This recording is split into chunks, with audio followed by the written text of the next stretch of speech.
So colors have some impact. The chakras in the body, or rather 112 chakras ascribe to some color. The color that you reflect will naturally add to the aura that you carry, opening up that dimension of perception which is referred to as the third eye. So they will seek always ochre or orange color. They don't want to gather life around them. Such people will choose to wear white. Devi is always red. If you come dressed in full red clothes, suddenly people will think you're vibrant.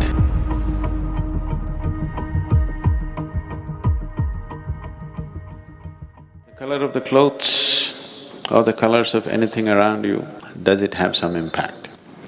You need to understand this. How color happens, first of all.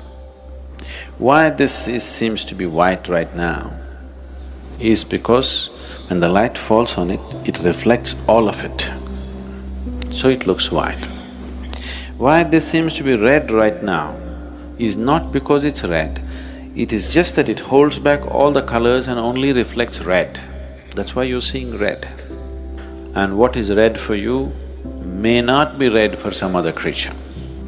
So color is not what it is, color is what it gives away. What you reflect will be your color, what you hold will not be your color.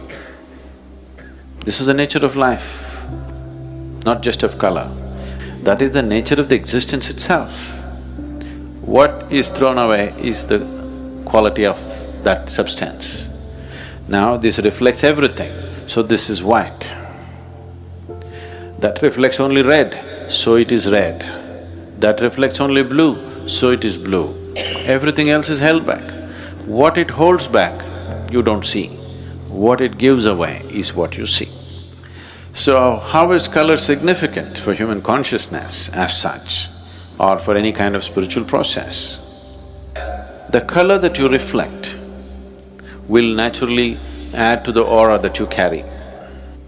People on the ascetic path don't want to wear anything because they don't want to add any new things to them. They just want to work with what they have, they don't want to take on anything more.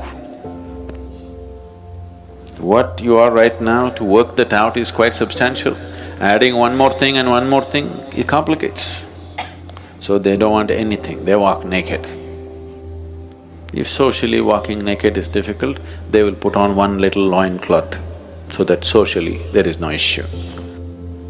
The chakras in the body, all the 114 chakras, or rather 112 chakras ascribe to some color.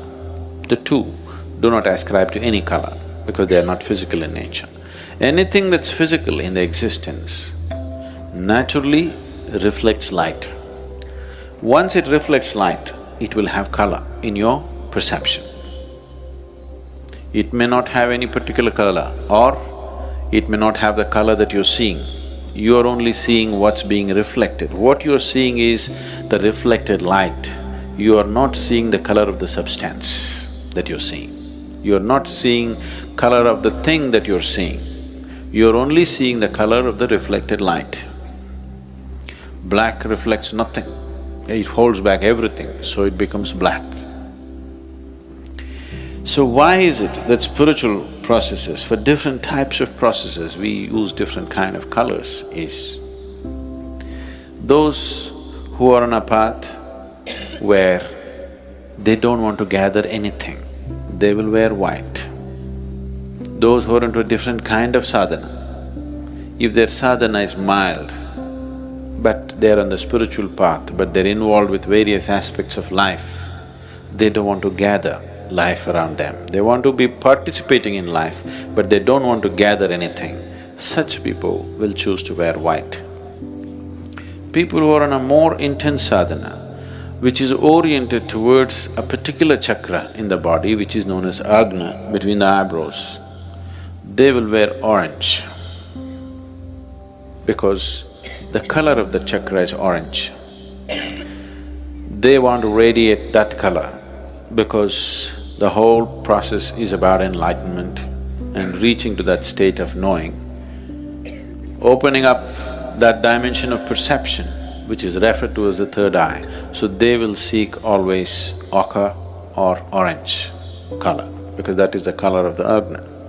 The yellow robes were worn by Buddhist monks because the process that Gautama gave to the initial stage of Buddhist monks was very rudimentary process. He chose this process for the people because he did not need any preparation, but he wants to cause a wave of awareness. So he told them to wear the yellow robe, because yellow is the color of the Mooladhara. The most basic chakra in the body is Mooladhara. So he wants them to be stable. For a monk, the most important thing is he practices stability in his life. So he just wants them to be stable. So he told them to wear yellow robes. Later on, when they graduated to what he called as arhats, the arhats in the Buddhist tradition wore ochre robes, that is orange, as all the Indian sannyasis wear. But then after Gautama passed away, when they tried to spread the Buddhist way of life, people in India, they were at least 30% of the population were sannyasis. Our culture, it was just like that. So this one more set of monks, they just accepted them and they became kind of part of them. They couldn't maintain a distinct identity. So from ochre, they shifted to a little more maroonish color, more for an identity's sake. But the basic Buddhist color is still yellow, because yellow is the color of the Mooladhara and it can be taught without preparation. Devi is always red, because red is the most vibrant color. Of all the colors, red is the most vibrant color, and feminine represents that. Whether you like it or not, there is a longing in a woman to be like a flower. So, when we say flower, the first thing that comes into most people's mind is always red. A red flower is always the real flower. Other things are on the way. Red is vibrant. It is the color of vibrance. Devi, or the feminine form of the divine, is the most vibrant form of divine. Something nobody can miss. The reason why, even if there are other bigger temples, in every village, in every town in India, we will set up a Devi temple.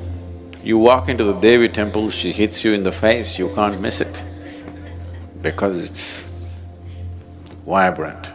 The color of vibrance is always red. It doesn't matter what kind of a person you are, if you come dressed in full red clothes, suddenly people will think you're vibrant, even if you're not. Red dress suddenly sets you off like you're vibrant. And to do certain type of sadhana, which is Devi-oriented, red is needed. And Devi is manifestation of vibrance that you cannot miss. So, the Devi temples always have very active involvement of red. So colors have some impact.